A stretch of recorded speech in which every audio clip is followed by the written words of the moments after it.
নাগরিক সংবাদে স্বাগত। আপনাদের সাথে আছি আমি পূজাশ্রী ভদ্র। শুনছিলেন সংবাদ শিরোনাম, এবার জানিয়ে দেব বিস্তারিত। শোকের ধকল না কাটতেই ক্রোধে উত্তাল হয়ে উঠেছে মাইলস্টোনের ক্যাম্পাস। সেখানে শিক্ষার্থীদের তোপের মুখে পড়েছেন দুই উপদেষ্টা ও প্রধান উপদেষ্টার প্রেস সচিব। সব দাবি মেনে নিয়েও দীর্ঘক্ষণ অবরুদ্ধ থাকেন তারা। শিক্ষার্থীরা গোল চত্বরে সড়ক অবরোধ করে দাবি দেওয়া নিয়ে স্লোগান দেন, আর তাদের পেছনে সতর্ক অবস্থানে পুলিশ সদস্যরা। F-7 BGI যুদ্ধ বিমানটি গতকাল দুপুর 1:06 আকাশে ওড়ে। খানিকক্ষণ পরেই বিকট শব্দে বিধ্বস্ত হয়। মাইলস্টোনের পোড়া দেয়াল, বইছে লাশ আর নির্মমভাবে আহতের বোঝা। প্রতিনিয়ত দীর্ঘ হচ্ছে শিশুদের লাশের সারি। অনেক প্রাণ কেড়ে নেয়া বিধ্বস্ত বিমানটির ধ্বংসাবশেষ অবশ্য সরিয়ে নেওয়া হয়েছে রাতেই। সকাল থেকে ক্যাম্পাসের বাইরে 6 দফা দাবি বাস্তবায়নে বিক্ষোভ করছে মাইলস্টোনের প্রাক্তন ও বর্তমান শিক্ষার্থীরা। প্রকাশিত সরকারি বিবৃতি মিথ্যা দাবি করে নিহত ও আহতের সঠিক সংখ্যা প্রকাশের দাবি তাদের। রয়েছে শিক্ষকদের সঙ্গে অসদাচরণে নিঃশর্ত ক্ষমা, ক্ষতিপূরণ প্রদান, ঝুঁকিপূর্ণ প্লেন বাতিল আর প্রশিক্ষণ পদ্ধতি সংস্কারের দাবি। কিছু প্রশ্ন আছে আমাদের, যেটা আমরা আমাদের সরকার, আমাদের বাহিনী তাদের কাছ থেকে জানতে চাই। আমি তো বললাম তো লাঠিচার্জ করা হয়েছে আমাদের উপরে। আমাদের উপরে কেন লাঠিচার্জ করা হবে? আমাদের শিক্ষার্থীদের উপরে হাত তুলেছে কেন? কেন হাত তুলবে? একজন সেনাবাহিনী কেন শিক্ষকের উপরে হাত তুলবে? শিক্ষক সবার মা বাবার পরে স্থান, কেন আমাদের সবাই সম্মান করতে হবে? জানালার কাছ থেকে দেখতে পারতেছি যে বিমানটা বাচ্চাদের বিল্ডিং এর উপর পড়ছে। বাচ্চারা আগুনের ভিতর দিয়ে দৌড়াইতেছে। আমার বাসার সামনে 5টা বাচ্চা মারা গেছে। শিক্ষার্থীদের বিক্ষোভে বাড়ানো হয় আইনশৃঙ্খলা বাহিনীর তৎপরতা। এক পর্যায়ে প্রবেশদ্বার ভেঙে ভেতরে প্রবেশ করে বিক্ষুব্ধ শত শত শিক্ষার্থী। দুপুরে ক্যাম্পাসের 5 নম্বর ভবনের সামনে উপদেষ্টারা জানান, অন্তর্বর্তীকালীন সরকার মেনে নিয়েছে শিক্ষার্থীদের 6 দফা। এরই মধ্যে অবরুদ্ধ করা হয় শিক্ষা উপদেষ্টা, আইন উপদেষ্টা ও প্রধান উপদেষ্টার প্রেস সচিবকে। আইনশৃঙ্খলা বাহিনী ও গণমাধ্যম কর্মীদের উপর নিক্ষেপ করে ইটপাটকেল। প্রায় 3 ঘন্টার বেশি সময় অবরুদ্ধ থাকার পরে মাইলস্টোনের ক্যাম্পাসে আসে আরও কয়েক প্লাটুন পুলিশ। পরে বিশেষ নিরাপত্তায় বের হয়ে আসে উপদেষ্টারা। তবে ফের ক্যাম্পাসের বাইরে ভুয়া স্লোগানে আটকে দেয় আন্দোলনরত শিক্ষার্থীরা। দীর্ঘ সময় পথ আটকে চলে বিক্ষোভ। জিহাদুল ইসলাম, নাগরিক, ঢাকা। এদিকে এইচএসসির সময়সূচি ও ফল পুনর্মূল্যায়নের দাবিতে উত্তাল হয়ে ওঠে রাজধানীর সচিবালয় এলাকা।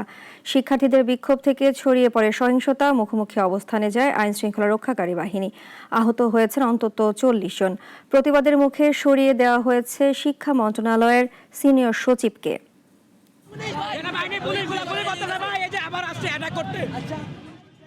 সকাল থেকে প্রতিদিনের মতোই চলছিল সচিবালয়ের কার্যক্রম। মাইলস্টোন ট্র্যাজেডিতে শোকের আবহ ছিল প্রশাসনের কেন্দ্র জুড়ে। বিকালে হঠাৎ ছড়িয়ে পড়ে উত্তেজনা। এইচএসসি পরীক্ষার সময়সূচি নিয়ে রাত 3টায় সিদ্ধান্তের ঘটনাকে কেন্দ্র করে ক্ষুব্ধ শিক্ষার্থীরা জড়ো হন সচিবালয়ে। দায়িত্বহীন সিদ্ধান্তের জন্য শিক্ষা উপদেষ্টা ও সচিবের পদত্যাগ চান তারা। ঢাকা শিক্ষা বোর্ডের সামনে থেকে তাদের সাথে যোগ দেন এসএসসি পরীক্ষায় অকৃতকার্য শিক্ষার্থীরা। খাতা পুনর্মূল্যায়নের দাবি তাদের। বিকেল 4:30টার দিকে সচিবালয়ের 1 নম্বর ফটকের তালা ভেঙে ভিতরে প্রবেশ করেন শিক্ষার্থীরা। ভেতরে প্রবেশের পরপরই শুরু হয় গাড়ি ভাঙচুর। সচিবালয়ের পার্কিংয়ে থাকা একাধিক গাড়ির কাচ ভাঙেন বিক্ষোভকারীরা। আমরা ঢুকেছি, ঢোকার পর পিছন থেকে এসে যেভাবে লাঠিচার্জ করছে, ওরা লিটারালি বলতেছে যে তোদেরকে মারবো না তো কাদেরকে মারবো, এভাবে বলে ওরা মারা শুরু করছে। ওরা কাউকে একটা, আমার সামনে একটা মেয়ে ছিল, মেয়ের পিঠের মধ্যে এমন বাড়ি দিচ্ছে, আমার সামনে অজ্ঞান হয়ে গেছে। আপনি কি নীতির পক্ষে যাবেন নাকি আপনার হাতে ঊর্ধ্বতর কর্মকর্তা আপনাদের আগে, আপনার চাকরি আগে না আপনার নীতি আগে? আপনি যদি এমন করে অত্যাচার করতেছেন, আমাদের উপর গুলি করতেছেন, আমাদের দুজনকে নিহত করছে, এই সব কিছুরই ওদের উপর যাবে না একদিন না একদিন তোদের উপর যাবে। ওরাও দিন বুঝবে ওরা এখন আমাদের উস্কানি দিয়েছে, ওরা হাসতেছে দাঁড়ায় দাঁড়ায়। পরিস্থিতি নিয়ন্ত্রণে সাউন্ড গ্রেনেড, কাঁদানে গ্যাস ছোড়ে আইন শৃঙ্খলা বাহিনী। লাঠিপেটা করে ছত্রভঙ্গ করে দেওয়া হয় শিক্ষার্থীদের। সুন্দর মতন বলছি, শিক্ষা উপদেষ্টা বাইরে আসবে, আমাদের সাথে কথা বলবে। তারা বাইরে তো আনলো না, তারা গেট ছেড়ে দিল। গেট ছেড়ে দেওয়া মানে কি, আমাদের ভেতরে যাইতে দিল। ভেতরে যাওয়ার পর তারা আমাদেরকে মারধর করছে। আর বিভিন্ন টিভি চ্যানেলে ছাড়া হচ্ছে কি আমরা তাদের ওপর হামলা করছি। তারা ফার্স্টে আমাদের ওপর মারধর করছে, এখন আমরা বাঁচার জন্য যেভাবে পারতেছি যেমনি পারতেছি ভাগতেছি, আর আমাদেরকে আটকে মারা হয়েছে। এক কথা ফার্স্টে দফা দেওয়া হয়েছিল, দেন দফা দেওয়ার পর আমরা ওই জায়গায় অবস্থান নিচ্ছিলাম। দেন আমাদের একটা টাইম ডিউরেশন দেওয়া হয়েছিল, এই টাইম ডিউরেশনের মধ্যে আইদার আমাদের দফাগুলো মানবে, নয়তো আমাদেরকে একটা আপডেট জানাবে। প্রতিবাদের মুখে পদত্যাগ না হলেও প্রত্যাহার করা হয়েছে শিক্ষা মন্ত্রণালয়ের সিনিয়র সচিব সিদ্দিক জুবাইরকে। শিক্ষা উপদেষ্টা সিআর আবরারের পদত্যাগ দাবি করছেন শিক্ষার্থীরা। মুনিয়া চৌধুরী, নাগরিক, ঢাকা। মাইলস্টোন কলেজ ট্র্যাজেডিতে নিহতদের সঠিক নাম ও তথ্য প্রকাশ সহ শিক্ষা উপদেষ্টার পদত্যাগের দাবিতে দেশের বিভিন্ন জায়গায় বিক্ষোভ করেছে শিক্ষার্থীরা। ময়মনসিংহে বিভিন্ন কলেজের শিক্ষার্থীরা নগরের গাঙ্গিনারপাড় ট্রাফিক মোড়ে জড়ো হয়। প্রায় ঘণ্টাব্যাপী সড়ক অবরোধ করে বিক্ষোভ করে তারা। শিক্ষা উপদেষ্টার পদত্যাগ দাবিতে কুমিল্লা শিক্ষা বোর্ড গেটে তালা দিয়ে বিক্ষোভ করেছে শিক্ষার্থীরা। একই দাবিতে সিরাজগঞ্জে শিক্ষার্থীদের বিক্ষোভ হয়েছে। যশোরেও শিক্ষার্থীরা ৮ দফা দাবিতে শিক্ষা বোর্ড ঘেরাও করে।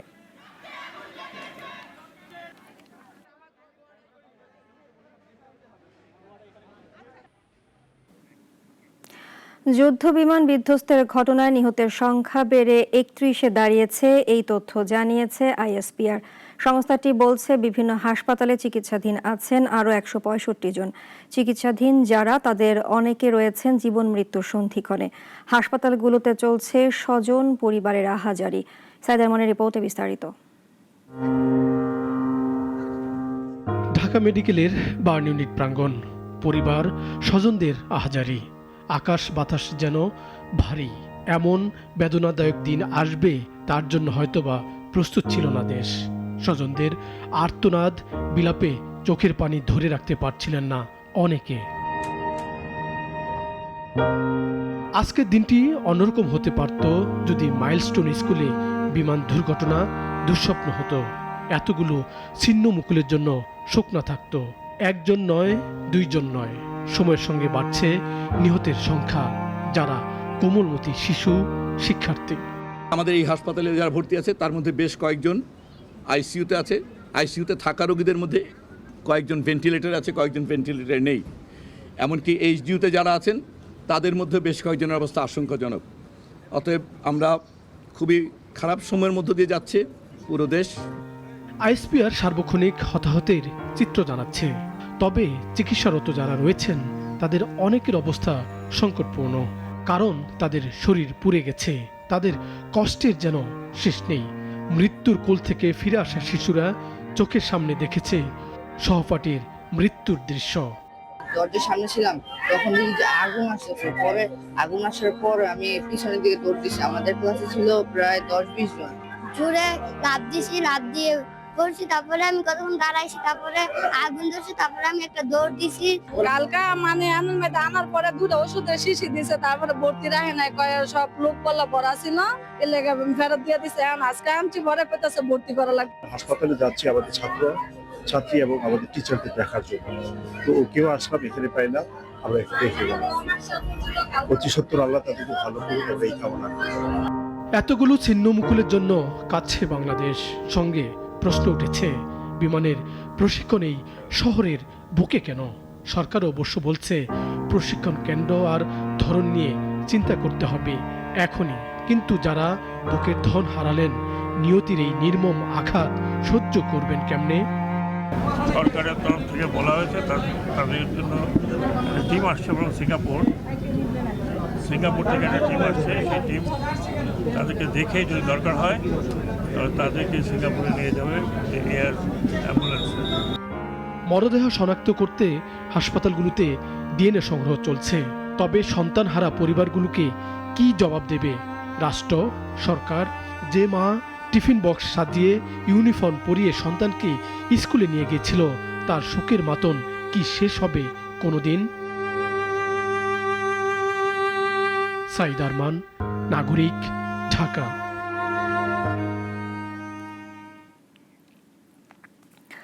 বিমান বিধ্বস্তে নিহত ফ্লাইট লেফটেন্যান্ট তৌকির ইসলামের মৃত্যুতে পরিবার, আত্মীয় স্বজন, বন্ধু বান্ধব সহ গোটা রাজশাহীতে চলছে শোকের মাতম।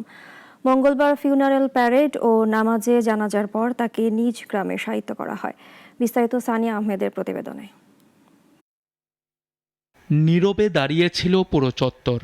বাংলাদেশ বিমান বাহিনীর পোশাকে জাতীয় পতাকায় মোড়া একটি কফিন, সামনে দাঁড়িয়ে আছেন তার সহযোদ্ধারা, সঙ্গে পরিবারের সদস্যরা, চোখে জল, মনে গর্ব।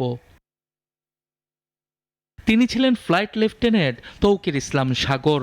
বাংলাদেশের আকাশ রক্ষার শপথ নিয়ে উড়ার বাসনায় কাটিয়েছেন দিনের পর দিন, কিন্তু 21 জুলাইয়ের সকালটি হয়ে গেল শেষ উড্ডয়ন।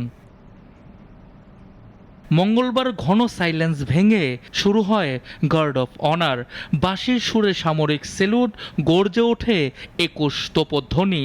মাটিতে নয়, আকাশে লেখা থাকে বীরদের গল্প। শহীদের রক্ত বৃথা যাবে না, এই মর্মস্পর্শী স্লোগানের মধ্য দিয়ে শেষ শ্রদ্ধা জানালো বাংলাদেশ বিমান বাহিনী।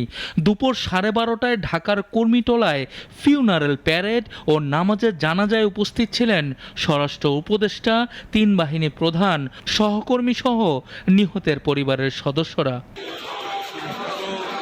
ঢাকায় জানাজা শেষে তৌকিরের মরদেহ নেওয়া হয় রাজশাহীতে। সেখানে সপুরা ঈদগাহ মাঠে দ্বিতীয় জানাজা শেষে দাফন করা হয় নগরীর সপুরা কবরস্থানে। যুদ্ধের মাঠে না হলেও প্রশিক্ষণের আকাশে জীবন দিলেন একজন সাহসী পাইলট, তবে রেখে গেলেন কিছু অমীমাংসিত প্রশ্ন। বিমানের যান্ত্রিক ত্রুটি নাকি অদক্ষতা ও সচেতনতার অভাবে ঝরে গেল ফুলবাগানের কলিগুলো? সানি আহমেদ, নাগরিক, ঢাকা। মাইলস্টোন কলেজে বিমান দুর্ঘটনায় নিহতদের বেশিরভাগেরই জানাজা ও দাফন শেষ হয়েছে। দিনব্যাপী যার যার গ্রামের বাড়িতে দাফন সম্পন্ন হয়। এ সময় শোকে ভারী হয়ে ওঠে পরিবেশ। প্রতিনিধিদের পাঠানো তথ্য ও ছবিতে আরও জানাচ্ছেন সিরাজুম মনির শুভ। মাইলস্টোনে দুর্ঘটনায় নিহত 2 শিক্ষার্থীর দাফন সম্পন্ন হয়েছে টাঙ্গাইলে। সকালে মির্জাপুর ও সখীপুরে জানাজা শেষে স্থানীয় কবরস্থানে তাদের দাফন করা হয়। 2 শিক্ষার্থীর বাড়িতে চলছে শোকের মাতম। স্বজনদের আহাজারিতে ভারী হয়ে উঠেছে পরিবেশ। নিহতদের একজন মেহনাজ আক্তার হুমাইরা, আর অন্যজন তানভীর আহমেদ। তানভীরের কোঅর্ডিনেটর মিস, উনি ফোন দিয়েছে আমাকে, বললো যে তানভীর যে বার্ন ইউনিট আছে ওরা হেলিকপ্টার দিয়ে ঢাকা মেডিকেলে নেওয়া হয়েছে। আমি ওখানে যে তানভীরকে পাইনি, তার আগে তানভীর আমাদের ছেড়ে চলে গেছে। তুমি সবার মার বুক তার বুকের ফিরিয়ে দাও, যারা আছে হসপিটালে তাদেরও তুমি তার মায়ের কাছে ফিরিয়ে দাও। মাইলস্টোনের ঘটনায় নিহত 3য় শ্রেণীর শিক্ষার্থী সাইমা আক্তারের গ্রামের বাড়ি গাজীপুরে চলছে শোকের মাতম। পাথরের মতো স্থির হয়ে গেছেন মা রিনা বেগম। নিহত শিশু শিক্ষার্থী সাইমা আক্তার বিপ্লবার্তা গ্রামের শাহ আলমের মেয়ে। একমাত্র বড় ভাই সাব্বির হোসেনও মাইলস্টোন স্কুল থেকেই এসএসসি পাশ করেছে। বোন হারানোর আর্তনাদে ভারী আশপাশের পরিবেশ। আমি কালকে ঢাকায় ছিলাম না, আমি ঢাকার বাইরে গেছিলাম। ওইখান থেকে আমার এক কলিগ ফোন দিছে যে বিমান বিধ্বস্ত হয়েছে। পরে সাথে সাথে আমার ছেলের ফোন দিছি যে বাবা দাও তাড়াতাড়ি দাও, তো কি হয়েছে? স্কুলে নাকি বিমান ধস হয়েছে। আমি কই কি বলো? পরে বলে যে সাইমা কই, তাড়াতাড়ি একটু দাও তো। আমি তোর পরে গেছি, আমার ঢুকতে দেয় না, ভিতরে ঢুকতে দেয় না কেউ। আমি ওই দিক দিয়ে ঢুইকা পিছন দিয়ে ঢুকছি, ঢুইকা ভিতর দিয়ে কিছুই নাই, শুধু আর কি কয়লা ছাড়া কিছুই ছিল না ভিতরে। প্রশিক্ষণ বিমান দুর্ঘটনায় দগ্ধ সায়ান ইউসুফের মৃত্যুতে লক্ষ্মীপুরেও নেমেছে শোকের ছায়া। 7ম শ্রেণীর এই ছাত্র গভীর রাতে চিকিৎসাধীন অবস্থায় মারা যায়। গ্রামের বাড়ি বশিকপুরে, তাই স্বজন হারার কান্না। এদিকে মাত্র 9 বছর বয়সে থেমে গেল বাগেরহাটের ফাতেমা আক্তারের হাসি। স্কুলের দুর্ঘটনায় ঝলসে গেছে বড় হয়ে ডাক্তার হতে চাওয়া শিশুটির পুরো শরীর। 15 বছর কুয়েতে কাটিয়ে মেয়ের মুখ দেখতে ছুটে এসেছিলেন বাবা, কিন্তু দেখলেন মেয়ের নিথর দেহ। দুর্ঘটনায় আহত রাঙামাটির সন্তান উইক্কো চিং মারমাও মারা গেছেন। গতরাতে চিকিৎসাধীন অবস্থায় ঢাকায় মৃত্যু হয় তার। এ ঘটনায় এলাকায় নেমে এসেছে শোকের ছায়া। সিরাজুম মনির শুভ, নাগরিক। গাড়ি আমদানিতে মোংলা বন্দরের সক্ষমতা পূর্ণাঙ্গ ব্যবহারের উদ্যোগ নেওয়া হবে বলে জানিয়েছেন এনবিআর এর চেয়ারম্যান মোহাম্মদ আব্দুর রহমান খান। দুপুরে মোংলা কাস্টমস হাউসে কর্মরত কর্মকর্তা, সিএনডিএফ এজেন্ট ও সাংবাদিকদের সাথে মতবিনিময়ের সময় এ কথা বলেন তিনি। বলেন, মোংলা বন্দরের সক্ষমতার তুলনায় ব্যবহার হচ্ছে খুবই কম। তাই সকল পণ্য আমদানিতে মোংলা বন্দরের ব্যবহার বাড়াতে ব্যবসায়ীদের পূর্ণাঙ্গ সহায়তা করবে কাস্টমস হাউস ও জাতীয় রাজস্ব বোর্ড।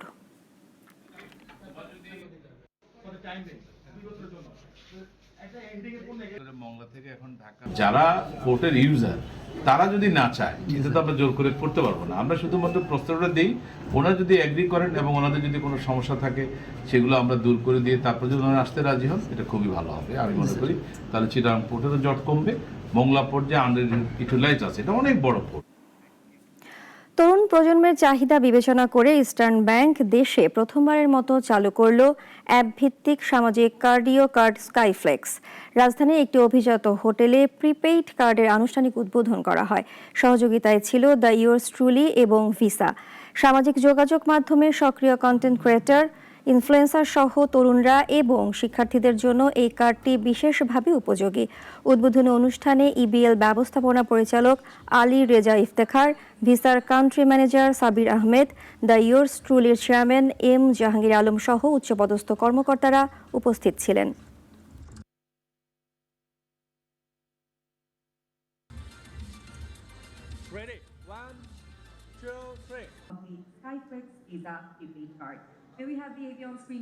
চীন সরকার 15,400টি কোভিড-19 টেস্টিং কিট উপহার দিয়েছে বাংলাদেশকে।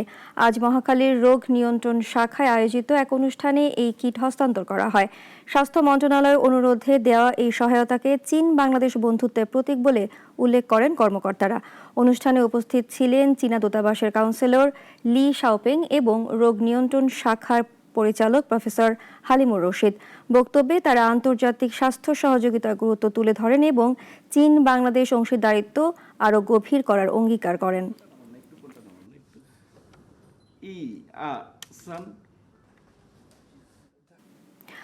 উত্তরের মাইলস্টোন স্কুল অ্যান্ড কলেজ ক্যাম্পাসে বাংলাদেশ বিমান বাহিনীর প্রশিক্ষণ বিমান বিধ্বস্তের ঘটনায় গভীর শোক জানিয়েছে যুক্তরাষ্ট্র, ভারত, চীন, জাপান, পাকিস্তান, ইউরোপীয় ইউনিয়ন সহ একাধিক দেশ। যুক্তরাষ্ট্রের দক্ষিণ ও মধ্য এশিয়া বিভাগ এক শোক বার্তায় ক্ষতিগ্রস্তদের প্রতি সমবেদনা জানায়। ভারতের প্রধানমন্ত্রী নরেন্দ্র মোদী জানান, প্রয়োজনে সব ধরনের সহায়তা দিতে প্রস্তুত তার দেশ। চীন, Japan, Pakistan, Britain, Sweden, Switzerland সহ আন্তর্জাতিক সম্প্রদায়ও এই মর্মান্তিক দুর্ঘটনায় নিহতদের পরিবারের প্রতি শোক জানায় এবং আহতদের দ্রুত আরোগ্য কামনা করে। ঢাকায় নিযুক্ত বিভিন্ন দেশের কূটনীতিকরা সামাজিক মাধ্যমে শোকবার্তা প্রকাশ করেছেন। সবাই বলেছেন এই দুঃসময়ে বাংলাদেশের পাশে আছে তারা।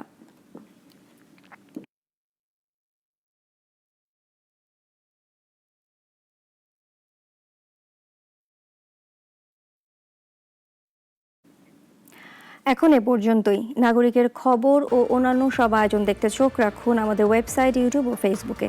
ধন্যবাদ সবাইকে।